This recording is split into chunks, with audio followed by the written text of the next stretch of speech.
मंत्री विश्वास सारंग का बयान। अपेक्स बैंक भर्ती परीक्षा को लेकर बोले मंत्री, परीक्षा को लेकर सभी नियमों का पालन किया गया था, किसी भी नियम की कोई अनदेखी नहीं की गई है।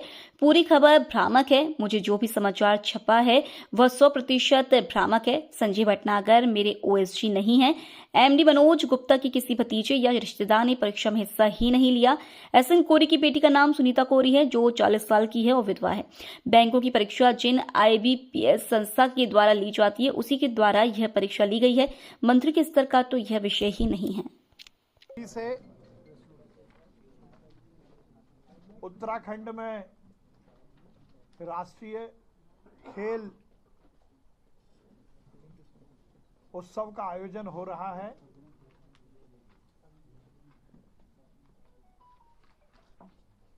मध्य प्रदेश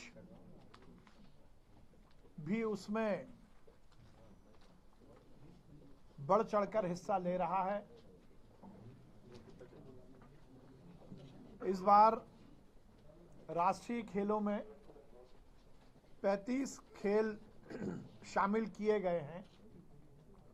उसमें से 26 खेलों में मध्य प्रदेश ने क्वालिफाई किया है,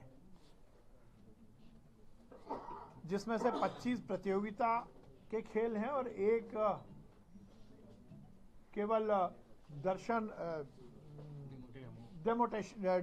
डेमोस्ट्रेशन या डेमो प्रदर्शन के लिए एक खेल है। उसमें भी मध्य प्रदेश अपना हिस्सा लेगा।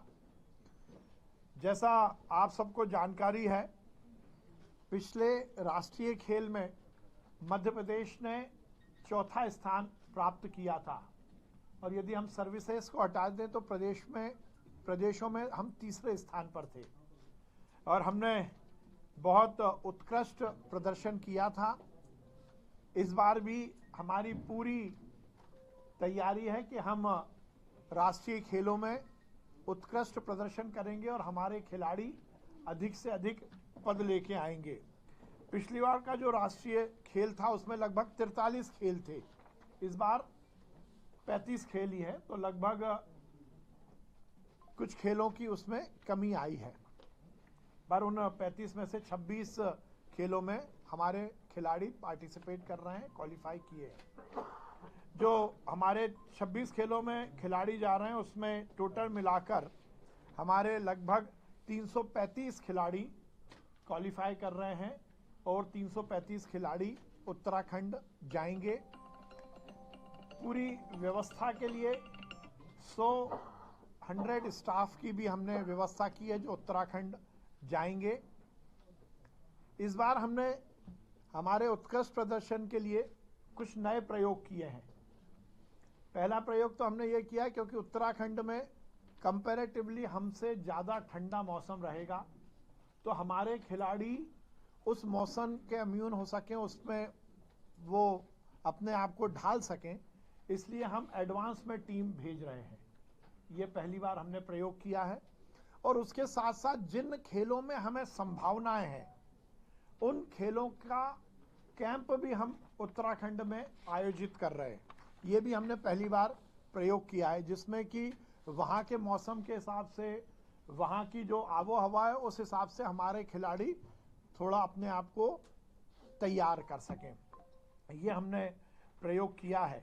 जो हमारे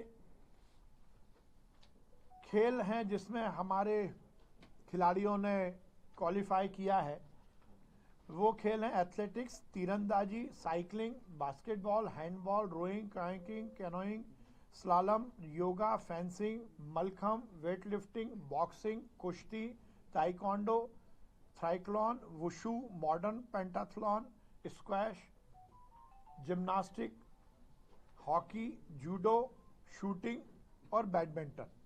ये खेल में हमारे खिलाड़ी पार्टिसिपेट कर रहे हैं। 2 खिलाड़ी जो कि अंतर्राष्ट्रीय स्तर पर ओलंपिक में जिन्होंने देश का नाम रोशन किया, हमारे हॉकी में विमल सागर जी और शूटिंग में ऐश्वर्य, वो भी मध्य प्रदेश की टीम के साथ उत्तराखंड जा रहे हैं। हॉकी में हमारा सबसे बड़ा दल है, लगभग 32 खिलाड़ी हॉकी में जा रहे हैं। हमें प्रसन्नता है कि जो पीछे एक बात आई थी कि मेल हॉकी टीम क्वालिफाई नहीं कर रही, हमारी मेल हॉकी टीम ने भी क्वालिफाई किया है, वो भी नेशनल गेम में जा रही है। एथलेटिक्स में हमारे 28 खिलाड़ी जा रहे हैं और रोइंग और वुशु में हमारे 23 खिलाड़ी जा रहे हैं। हमने मध्य प्रदेश में 21 खेलों का प्रशिक्षण शिविर आयोजित किया है। एथलेटिक्स, तीरंदाजी, cycling, basketball, handball, fencing, mallakhamb, boxing, कुश्ती, ट्राइक्लोन। और उत्तराखंड में हम 6 खेलों का प्रशिक्षण का शिविर लगा रहे हैं, जिसमें खासकर जो हमारे वाटर स्पोर्ट्स के गेम हैं उनका हम शिविर वहां पर लगा रहे हैं। पिछला जो गोवा में राष्ट्रीय खेल हुआ था उसमें 43 खेल, जैसा मैंने बताया, उसमें मध्य प्रदेश में टोटल मिलाकर हमने लगभग 112 मेडल हासिल किए थे, जिसमें 38 गोल्ड, 35 रजत और 39 कांस्य पदक थे। हमें ऐसी उम्मीद है कि इस बार हम जो औसत रहेगा, क्योंकि गेम कम हुए हैं तो पार्टिसिपेशन भी कम होगा, खेल भी कम है, पर औसत के हिसाब से हमारी पूरी तैयारी है कि हम इससे ज़्यादा अच्छा प्रदर्शन कर सकें। मध्य प्रदेश के खेल विभाग ने पूरी तरह से इन तैयारियों का विगत 6 महीने से हमने तैयारी की है। मैंने स्वयं ने और हमारे ओलंपिक संघ के अध्यक्ष रमेश मेंदोला जी और हमारे सचिव दिग्विजय सिंह जी ने भी पूरी तैयारी की है। मैंने स्वयं एक एक खेल के खिलाड़ियों के साथ और उनके प्रशिक्षकों के साथ बातचीत की है। उनको जिस तरह की भी सुविधाओं की ज़रूरत है उस पर हमने पूरा काम किया है। हमारी सरकार की ओर से हम उनको पूरी तरह के सुविधाएं दे रहे हैं। जो बेसिक सुविधाएं हैं, उनके जाने का पूरा AC 3 में उनका रिजर्वेशन कराकर उनको सही व्यवस्थाएं देना, वहाँ पर पूरी तरह व्यवस्था हो सके उस पर पूरा हमने काम किया है। जो हमारी आम तौर पर जो प्रशिक्षण से लेकर और प्रदर्शन तक जो भी ऑफिशियल किट होती है उसकी पूरी व्यवस्था सरकार द्वारा की गई है।